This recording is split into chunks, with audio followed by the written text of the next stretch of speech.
Now let's get started here. Nope, still not get started. Gotta go here, here, and here. Now we can get started. Do-do-do-do. Gonna get all this stuff here. Ooh, I wonder if I go like this. If I go PowerPoint slide, it's still here. That on top. Get rid of that. Okay. And then let's see, can we put this on the bottom? Top, bottom, top? What do you guys say? Let's get rid of somehow. Okay. Okay, let's see now. Fast, fast. There it is. Linear approximations and differentials. So let's graph our little graph here. We're going to make an equation out of this. Let's see if this makes sense for the equation. If I have a graph like this, and it is straight, and then I have a curve, and they're connecting right at A, what do you guys say? The result is f of A. Are we good there? Cool, cool. And then let's see. This guy I'm going to call capital L. And guess what? That's probably like the line. Thinking good guessing, is that right? Cool. And then the function is, since this is f of a, that means that little curve has to be f of x. Are we good? Our notation is all good there. Sweet. Let's make our equation now. So here's what I want to do. I want to make a line. We good?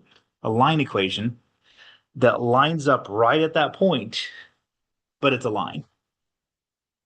Let's see if this makes sense. And then do you guys remember this equation from a long time ago called algebra? Cool. Okay. Okay. So let's see what we can plug in so that we're hitting that exact point right over there. So first things first, what is y1? Anybody? Any guesses? So we're going to get an equation of a tangent line in its form with calculus inside. So we're setting this up with calculus inside that little form right there. Okay. So if this is f of x, what is y1 at a? I'm going to go with that. Everybody okay right there. Sweet, equals. And we have this idea of what's slope right at that point. And less. Um, the derivative of f of x. The derivative of the function right at a. Is that right? So f prime of a would be a good little notation for it. And then we have x minus a. Okay, tell me if all that makes sense. Because if all that makes sense, that's awesome. We're trying to find y, and eventually we're going to label that as L of x. So let's go with it. So I'm going to, all I really got to do, let's see. I'm going to just move the f of a over to the other side. Is that right? Sweet.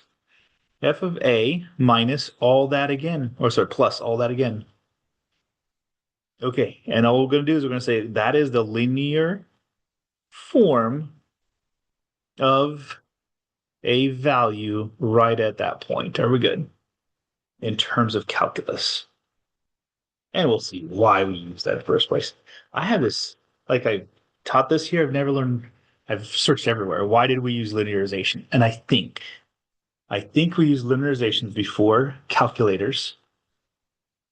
And there was a way for us to approximate values that was close to the value, but not quite. So we're using calculus to do that for us. All right, so this thing comes up in different names, depending which book you're in. Cool, but here it is. That's our equation. And I don't know if you want to write this next one down. Sometimes it is called linearization. Sometimes it is called linear approximation. And sometimes it's called tangent line approximation. As Megan said, right? It's just the tangent line.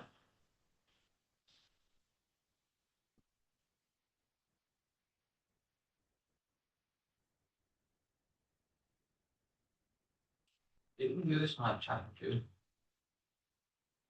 We did limits in chapter 2. But found tangent lines? Found that. Uh-huh. So I guess we're using calculus to do it now, basically. Okay, let's go. Right there. So I'm going to find the linearization of this function right there at a equals 1. And then we're going to use that linearization to approximate the square root of 3.98. Ooh, interesting. And that's the only thing that makes sense, though. It is a way that we were able to approximate stuff before calculators.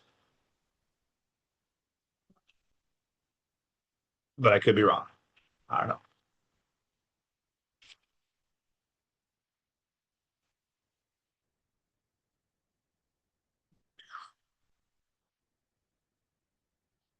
All right.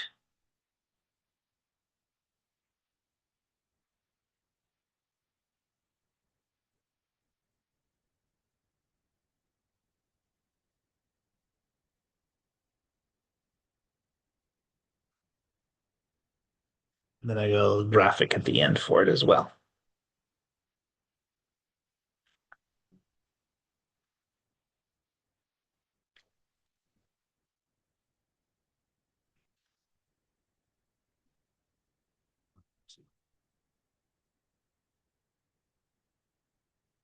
Okay, let's jam. So our equation, linearization equation, this guy right over here, that's our general equation.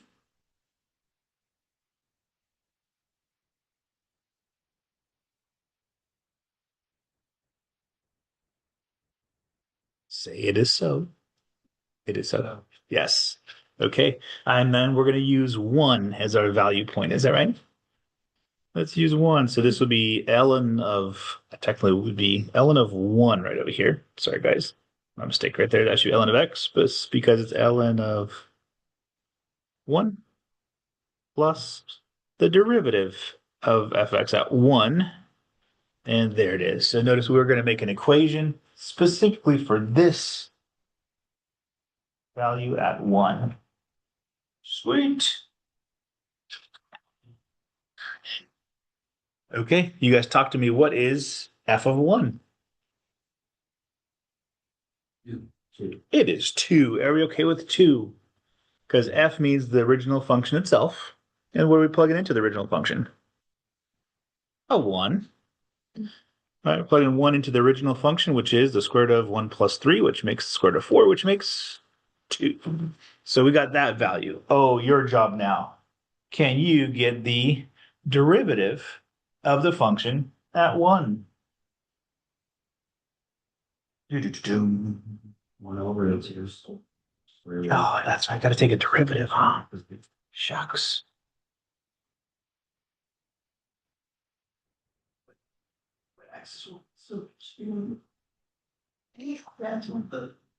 Sweet. Okay. Dang, that was fast. Okay.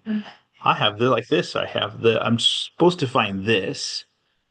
And so I'm going to find that first. Is that right? I'm going to find the derivative of my original function. My original function is the square root of x plus 3. And I'm going to make that into a 1/2 power. We good?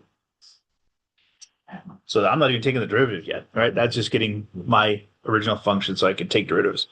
Then what I do? What's the derivative rule?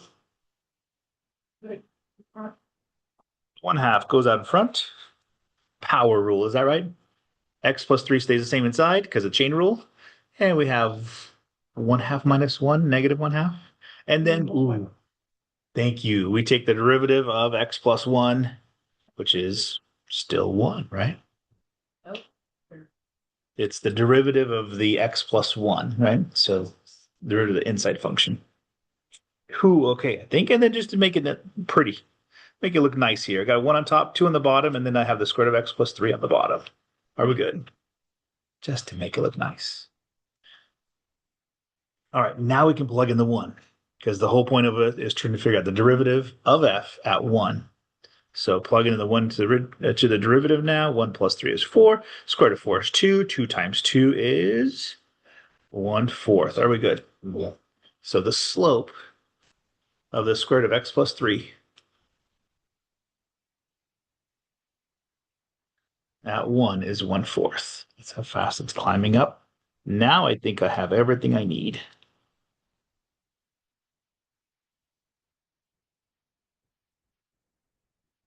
So let's plug it into the original function that we had before. So I have, and tell me if I'm going too fast. We're good? I have this, and I have everything I need to plug it in now. This was 2, is that right? We figured this to be 1/4 now. This is x minus 1. Can you simplify this out as much as possible? Let's take the 1/4 times x, 1/4 times a negative 1. Cool. Let you guys just keep on writing as we go. Let's see. Let's get common denominators here. So 8/4 minus 1/4 makes 7/4. Are we good? Cool. Okay. I'll let you guys catch up here. I know I'm just writing down stuff. And I had my coffee, so I'm like really super fast here. Without sour cream this time. I actually got half and half today. So okay. Are we good there? Got a few people still writing stuff down. Go for it. I got to show the graphic now. Is that good? Let's go with the graphic. Dun, dun, dun, dun. There's the graphic here. So that little line right there, the red or pink line, right, is the tangent equation right at 1, 2. And X plus 7/4. yes, absolutely. Yeah. X plus 7 is 4, just fine. Okay. So now the question becomes, so we've done the first part, right? We figured out the linearization equation. In fact, if we go back, that's our linearization equation. If I said, hey, find the linearization of blah, blah, blah, you would say L of X is equal to x/4 plus 7/4. We're good. So that is the line that touches right at that point. Okay, here's what we got to do. We have to approximate the square root of 3.98. That's the next goal. How do we approximate the square root of 3.98? Matt? So this any different than finding the tangent line? No, just puts it into a just one set equation. Yes. Make X into 0.9 Ooh, how come 0.98? because in the square root X was. Yeah, we already have the 3 there already, right? We just need to add the extra little 0.98 to make it a 3.98. Okay, make it. Things with the approximation lines. Oh, good. Uh-huh. Because at exactly the point of 1, they are equal. But when you move it out just a little bit here, there won't be equal anymore. We're good? Oh, because So, because we're linearly approximating. So yeah, just at a single point. You move it 0.0002 out, then it's no longer that. Yeah, the slope changes as well, yeah, as soon as that happens. Ooh, okay, so let's go with it here. I'm going to plug in, as Holden said, plug in a 0.98. And this is to our linearization equation, is that right? So we're going to plug in a 0.98 over 4 plus 7/4. That's what we're looking at.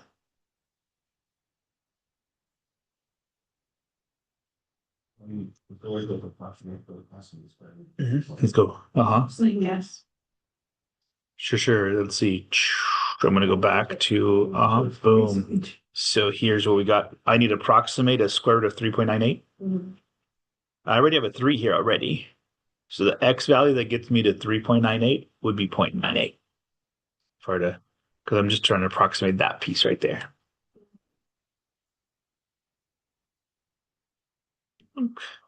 And then it is. If you add that up, divide by 4, and do a little bit of long division by hand. Now that we have calculators, you can use a calculator. And you get yourself 1.995. We good? Like I said, the only thing that makes sense is that we used to use this before calculators, because that's how you approximate that. Now that we have calculators, we can actually just plug it in directly, right? So how about this? How about if I plug in directly? I want to see how close I am. If I were to plug this directly into the equation, I'd get this, use my calculator, and then my answer is pretty close. Is that right? Look at that. We're off by only 100th. In fact, 1,000th, right? 10,000ths, right? We're only off by barely a 10,000th. 100th. Yeah, if you go to 99, uh-huh. Yeah, pretty close, guys. That's sweet. Okay. Okay, we do one more. Well, let's do one more like this just to kind of balance things out. I'll let you guys go ahead of me here. And of course, I'm going to introduce something different, like a trig function or something. Maddie, go ahead. We get the, well, Say again, just to make sure. We were trying to approximate this right here, right? We're technically trying to approximate this. Where's my... We didn't really like. The 3 was already there for us, right? The 3 is already there, right? We're just missing the 0.98, right, to add more to it. I couldn't we have used just 0.98 with step one for the original equation, like finding the original. We're just trying to get to the nearest whole number of our approximation value. And it does tell you use a is equal to 1, right? Because you figure if you're getting off of that whole number, then you're at least close. Mm-hmm. Sorry, Maddie, did I answer your question as well? wait, what does it like mean that you're proximate? Mm-hmm. Is that Sure. So these values here, right? So by using linear approximation of 0.98, like what is the 3.98 like signify? Is that like oh, that's just the value we wanted to get value of. Like on the graph, it's like a little bit off or 4. Mm-hmm. oh like approximated a value where Mm-hmm. If A is equal to 3.2. I mean, Yeah, so this is what I'm thinking. Ready? I'm thinking before calculators, you could not get a value of the square root of 3.98. Good. You could have a value of square root of 4, right? You could get that value, so you know it was a little bit underneath 2, right? But this one gave you a algebraic way of doing it, basically. Okay. So then you have numbers next to you. So a linearization off of technically 4, right? Or 1 that makes 4, close to 4. So it gave you that. So without a calculator, you can do this computational step. Without a calculator, you can't do this computational step. That's why. That's why like the only way that makes sense was it was created to approximate stuff that we couldn't do without a calculator. So we just figured out how to do like from the 3 to 3.98, right? Mm-hmm. What if it was like 2.5? Like, would you be In able the to half, subtract a half or?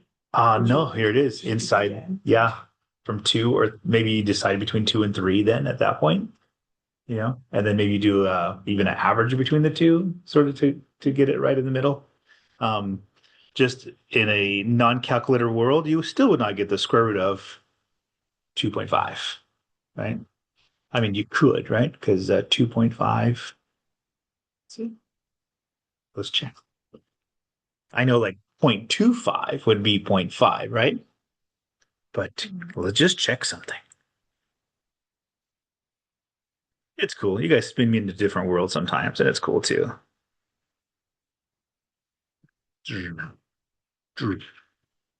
Let's see if this is a. you can just act as if they're Wow. whole numbers, like fractions. Yeah, so certain times you can act as so. It could be like it's like square root of 5. Some of it is easy, right? We can get those values, right? But let's see. You guys talk to me. 2.5, good value or not so good value? Good value. Okay. Ooh. What? Yeah. Now, It's good. uh-huh. 2.25, let's see, might do the trick. Yeah. Because 15 times 15 is 225, but we don't know any value that squares itself nicely to give us 250. Right? Like, ooh, that's awful. So there's ones, yes. Square root of 225, yes, it is 1.5. That's easy. Right? But not 2.5. Okay, are we good there? All right, let's do one trig problem. How about that? All yours there. And this is in the way, so I'm gonna bring it down here. It'll be in the way later on. That's okay. All right, you guys want to go ahead of me just a little bit here? Go for it. Can you approximate the value of cosine of 62 degrees, or degree off by degrees by 2?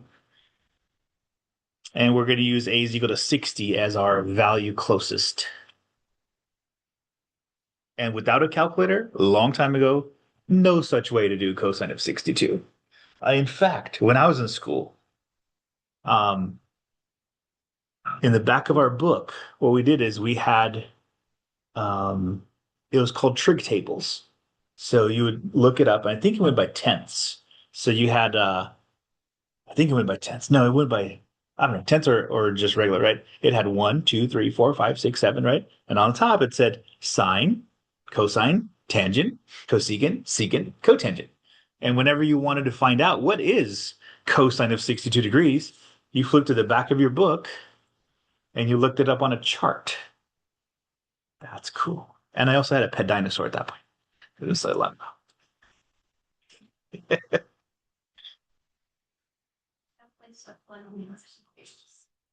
Say again. How do you do that? Right. Okay, let's go. Let's go together here.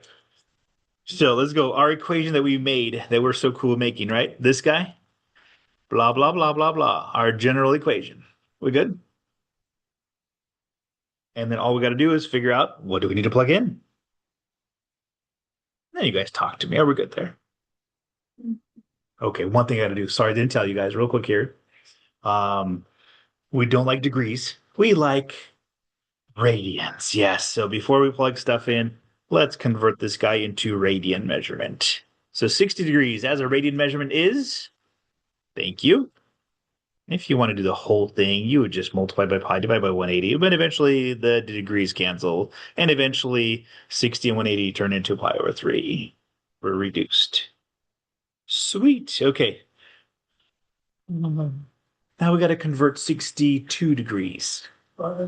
What? Into radian measurement. 62 degrees in radian measurement. What do you guys say? It's 62 degrees times pi over 180. The degrees are gone. Oh, okay. 1 pi over 9. Thank you. 31 pi over 90. Okay, we got those two. Good. Okay, based upon that, now can we do the rest?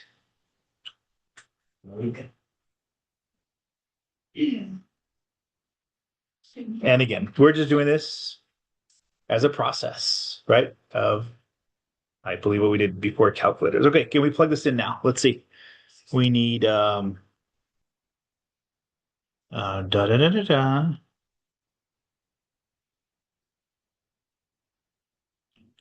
So this will be, tell me if I'm ready to go on. You guys ready to go on? There we go. L of x is equal to the function at pi over 3 plus the derivative of the function at pi over 3 with x minus pi over 3. Are we good there? It's kind of like plugging in the 1 that we did before, right? 1, 1, 1.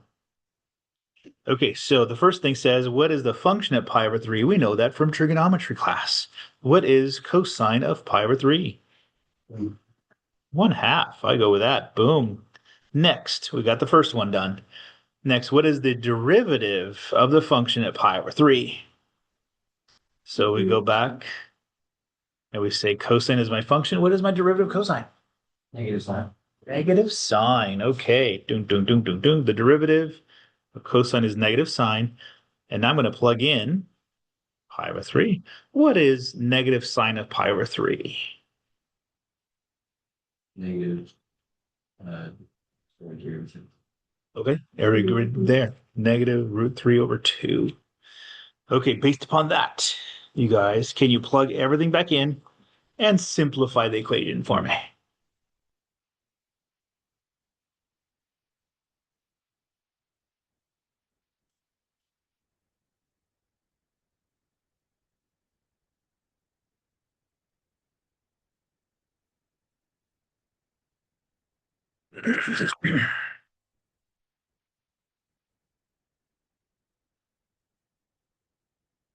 What is X? X is 31 pi. eventually it's going to be that as approximation, but we just want to figure out the generalized linearization equation first. We're good? We don't need to do that yet. Okay, am I ready to go on to the next slide? So from the previous slide, I got 1/2. I got root 3 over 2, or minus root 3 over 2, x minus pi over 3. Are we good? Got some weird stuff on my hands here. I got a distributed negative 3 pi over 2. This looks weird at first, guys. Here it is. Oh, actually, I don't know. You guys good like that?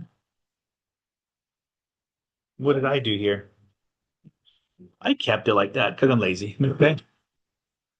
I didn't want to simplify any further. I have my equation. Why simplify further if I have my equation? But instead of arbitrary. Sure. Let's go back. Because of our formula, right? This part right here. Oh, okay, it's only 1/2. Okay. Cool. Okay.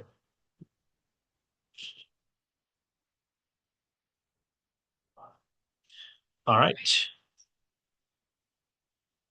Find like pi over 3.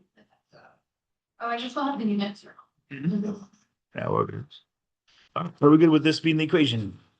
Let's plug in. So that would be the answer to the first part. What is the linearization of cosine of 60 degrees? Now, what is the approximation for cosine of 62 degrees? It's going to be linearization of 62 degrees or the linearization of 31 pi over 90. And then let's plug it in. 1/2 goes here. Everything else stays the same except the x has changed into that right there. Don't have common denominator.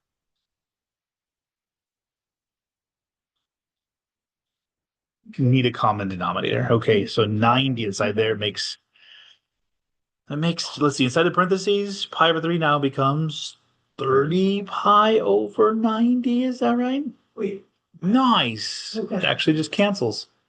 Adrian and then Maddie, good.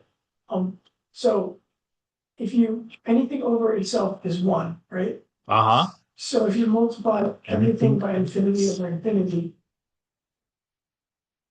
Does that work? Yeah, except you can't do multiply by 0 over 0 because that's not a number. And infinity over infinity is a indeterminate number, so you can't do it by that either. Maddie. Sorry, Adrian, shut you down. Did L of 118 because the 3 was already in there. We Uh-huh. already saw for 60. Why are we doing 62 from last? Sure, yeah, because in the previous problem, it was x plus 3. Mhm. So we had to put a 0.98 in order to approximate 3.98 as a square root. Here, there's no addition. So if it said like cosine of Mhm. Yeah. So if it had over here like cosine of x plus 20, right? Then we would have put in 42 to get us to 62. All right, inside the parenthesis, pi over 3 becomes 90 or 30 over. Oh, that's nice because when they subtract each other, you just get pi over 3. That's very nice. Pi over 3? Oh, pi over, sorry. No, I'm sorry. Not pi over, sorry. Pi over 90. Okay. Ooh, and then I'm going to move this guy again. Move this guy to the top now. Root. And we got ourselves 1/2 square root pi squared of 3 over 180. Then we have 90 over 180 minus pi root 3 over 180. And then to write it underneath the same exact thing right here. Are we good? And then at this point, before calculators were invented, you would approximate pi 3.14. You would have the square root of 3. There would be like chart. Before calculators were done, usually the students had the values of the square roots from 0 to 25 memorized to like 3 decimal places all the time. So if you had like square root of 2, you would say, oh, that is 1.414, right? And like you just have those memorized.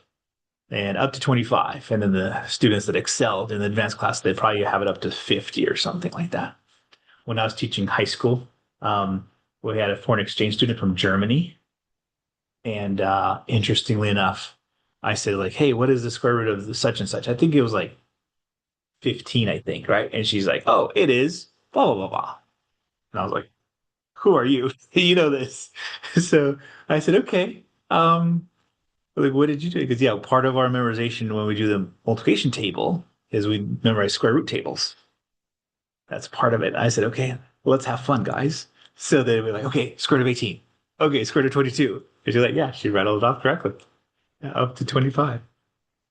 So We should she'll learn that. There We you should, go. Okay. or possibly for like 98% of a grade. So if you did this right here, you'd approximate 3.14 for pi, blah, blah, blah for square root of 2 or square root of 3. Anybody know square root of 3 by? 1 plus. So this is. Almost. Oh, If you take this and do it the lazy way, do it by calculator, this guy would give you a value of that much. We good? that's awesome. So, Even break on. Yeah. so what did we just do? We just did the linear approximation. Is that right? For a cosine of 62 degrees, something we could not do with that calculator. But since we have calculators, I just plugged it in to sort of see. I plugged in the calculator, I plugged in cosine of 62 degrees in degree mode, and I got last night pretty darn close. Is that right? I like that. Yeah. At least good 3 decimal place accuracy on it. Why would the last one more accurate? Ooh, yeah, because we're approximating, right? So the further you go out from 60, the less approximation you're gonna get. Right. Okay. Are we good there? Okay, that's one form. So today we just learned linear approximation. Next is we go into something called differentials. Now, differentials are funny things because differentials are some things you do in a car. Anybody know what a differential is in a car? Holden? Like the thing that goes, lets you turn, but there's a different, angles. Yes, okay. So a differential means when you make a left-hand turn or right-hand turn, right? You don't want the tires to be spinning the same because, like, no, that's not good, right? Because this one is spinning slower. This one's catching up on the turn, right? So that's what differential means in a car. Someone's changing a little faster than the other so that you're you're not grinding your tires down, basically, right? That's what it means in automotive language, right?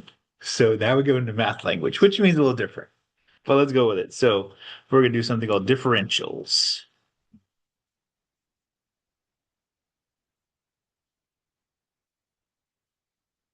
And Maddie, this is your question. What was, remember the change in y over change in x? How's it different than dy dx? We'll hit this today then.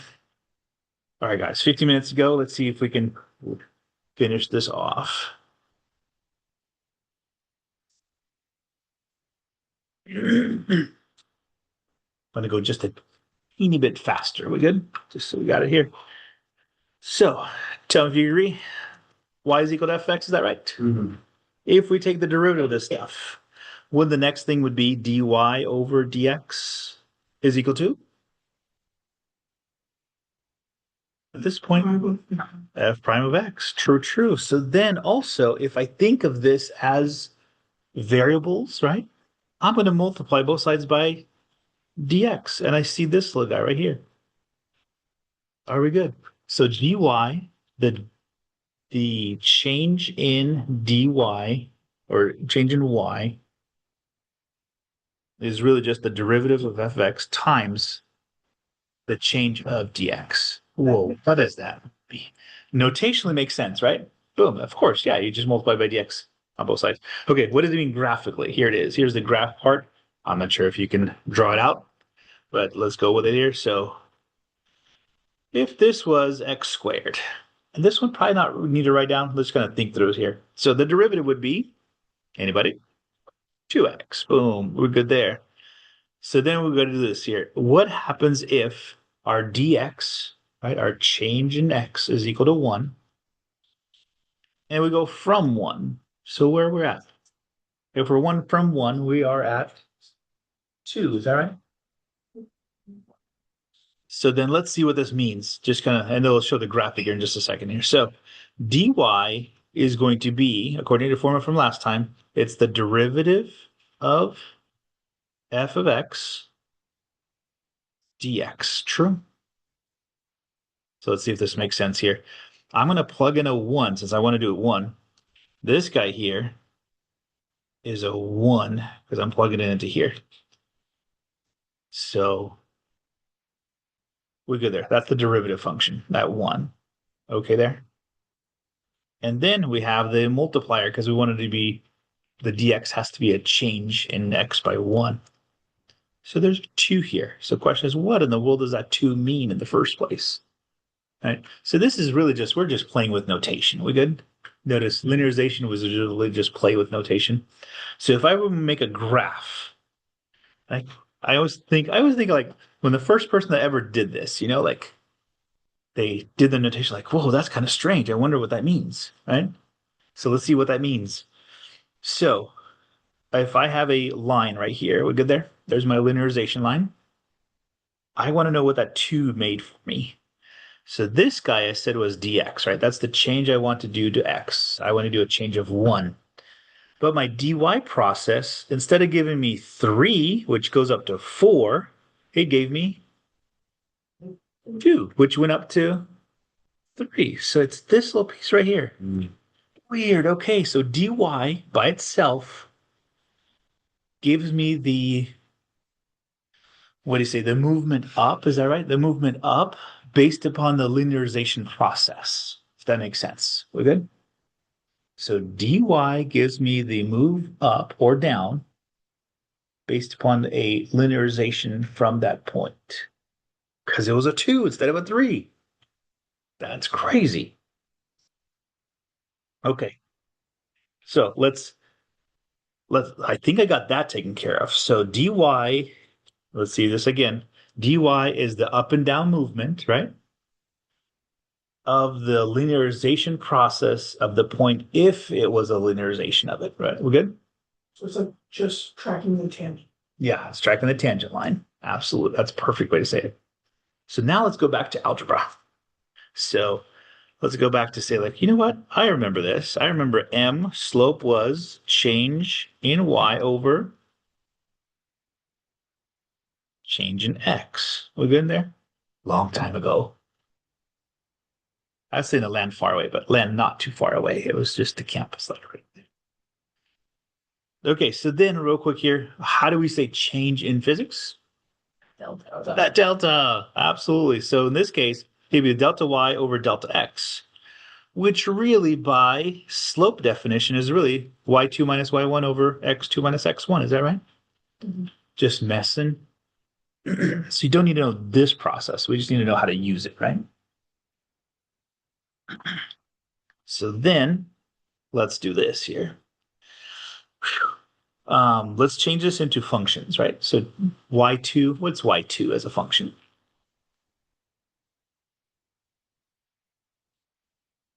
Mhm. F of x2, is that right? It's just a function of that x value. So I'm going to change this up into f of x2 minus f of x1 over x2 minus x1. Are we tracking still? We're good. Okay, so now the fun part begins. Let's see, let's go back to our thinking about it here.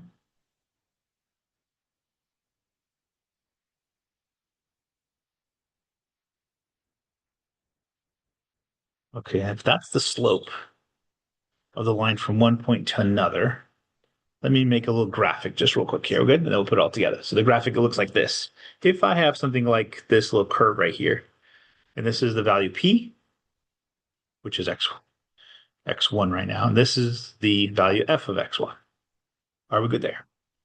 We go to the next one. We go x2, and that would be f of x2. That would be q. So then this little guy right here, from here to here, the change, oh, hold on. The change in x would be what? X2 minus X1. Yeah, but delta x, is that right? Yeah. So hold on. So x2, let's get an equation for x2. Isn't x sub 2 just the same thing as x sub 1 plus delta x? Hmm. So if that's the case, this is the same thing as this with the little one, right?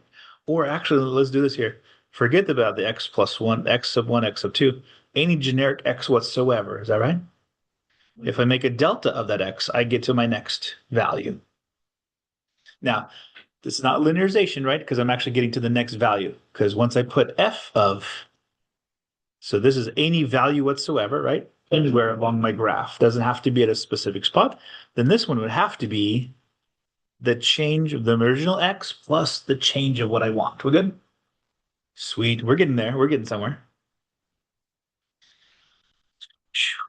Okay. Let's see if we can plug it into the previous equation that we had. We had all this set up. Remember this? Mhm.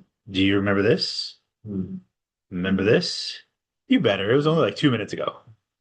Okay, so now let's plug in our values here. So that means this is now f of x plus delta x, right? Minus f of x over. Is that true? Is that still tracking there? Oh, what happens to the x's on the bottom? They are gone. So that means I have a formula that looks like this now. F of x plus delta x minus f of x is overall just delta x. Are we good? Wait a minute. I see some other stuff here. I see a delta x on this side. Because this is equal to this. Is that right? Mhm. And then this is equal to this now. True. So if I were to multiply by delta x or just get rid of delta x, I have this equation. Is that right? Just my numerator. Okay, now hold on. Remember how I found dy? dy was what? The linearization, or the change in y based upon linearization, right? So now what is delta y though? So let's go for it here. Let's use the same equation that we had before, and let's see what happens. Because the graphic, I think, helps tell the story. Okay, are we ready? Here's my graph. Is that right? My original one? My delta y, this is x squared. And then we're at x equals 1. Is that right? That's what I started off with. And we're going to plug into this equation right here. So we started off at x equals 1, and then we're adding one more. Are we agreed there? And then we're subtracting from the one that we started off with, right? Too many ones. Sorry, guys, about that. So really good. We're assuming delta x is 1 because we're moving across 1 unit. So that is f of 2. Sorry, that should be f of 2. Is that right? Oh yeah, this is 2 squared minus 1 squared. Are we good there? Because that's the function. Function itself is x squared. Mhm. Right? We have not notice there's no derivative here, right? There's no derivative to count on. So we got ourselves, this is 4 minus 1 or 3. So here it is. We have changed our x by 1, sorry. How much have we changed the y? 3. Okay, so that's crazy. So there's the difference there. So dy was 2 for us, is that right? But delta y is 3 for us. So delta actually captures the slope from this point to this point. Are we good? So the delta captures the 2 points connected together. We good? Or as opposed to dy captures the linearization process. Whoa, so that's a little different there. Okay. So then let's see if we can, just real quick here. Yeah, we got time for one more. Okay, quick problem. You guys ready? Now let's do our problem. So the two formulas that we should have is this right here. We should have the delta y formula. Did you guys write that one down? And then do we have the dy formula? So you should have those two formulas at this point. What is the delta y formula? Delta y, it is f prime of x dx.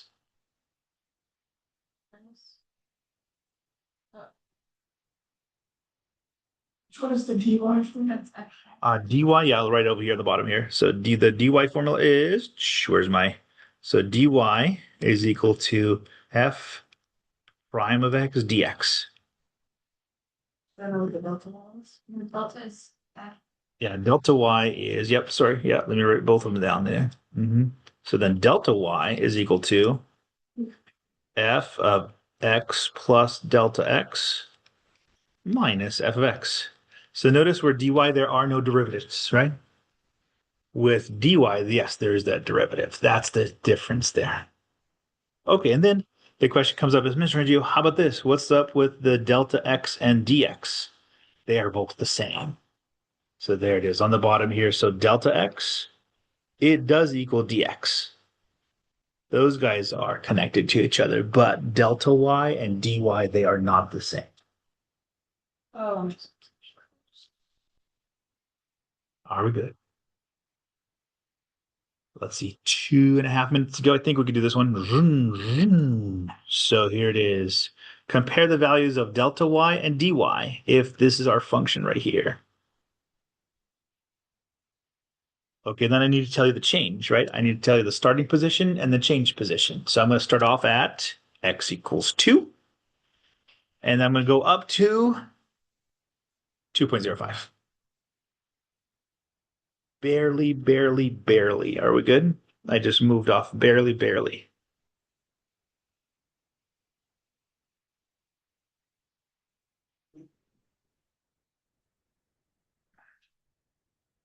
And so let's do this together just so we can kind of.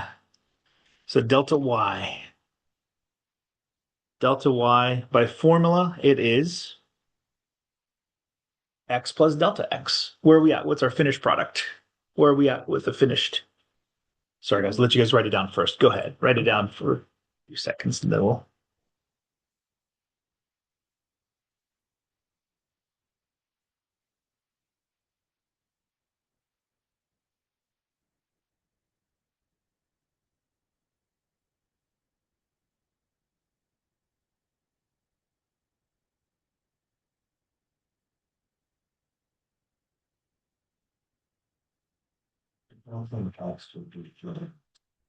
See again? Without the x be 0.05. Yeah, delta x is 0.05, but remember for our delta y, right? It is f of x plus delta x, right? So at this point, we just need to know what is f of 2.05. Subtract f of 2. That's all. Are we good there? Because that's the formula. So that done by calc, can I just show it to you guys? We're good. So you guys write down the numbers so we don't have to. So if I plugged in f of 2.05 into that equation right there, which is humongous, I get this minus 9. Which you don't have to write down all the digits here, but if you want to write down the first 3 or so past the decimal point. So 0.718, I guess, right? That is my delta y. Anybody in English, tell me what did I just track? Delta y, what did I just track? That's like a Train. Uh-huh. The change of the original graph, right? From goes up by 0.707625. We're good to the next point along the graph, right? And then I do dy. dy is the derivative now. The derivative of that guy is going to be 3x squared plus x squared minus 2. Is that right? Times d. Ooh, here it is. A delta x or dx. How much is dx? Holden said it, I think. 0.05. That's how much we've removed. That dx stuff. Yeah, remember delta x and dx are the same, right? The dy and positive y. They are different, yeah, because they're tracking two different things here. So then if I plug in a 1 into that guy, which is the derivative, right? Plug in a 2, plug in a 2 into all that, and I multiply by calculator, and I get out an answer of that much right there. We good? All right, guys, and we are 45 seconds past time here. Okay, hopefully that helped you guys here. The only thing we did not do is something called error, which we'll do. See again? Percent error, which is kind of cool off of like a balloon and stuff like that and stuff. You guys did that in physics already? Cool. Okay. Let's see. I want to do it with you guys and then see if the physics way of doing it and calculus way of doing it is the same. Good. If I got was subtract the original percentage, like the right percentage, and Uh-huh. that divided by Yeah, yeah. Uh-huh. about 100. Hey, you know. Cool. You got it. You guys, absolutely. Good. Oh, I have homework.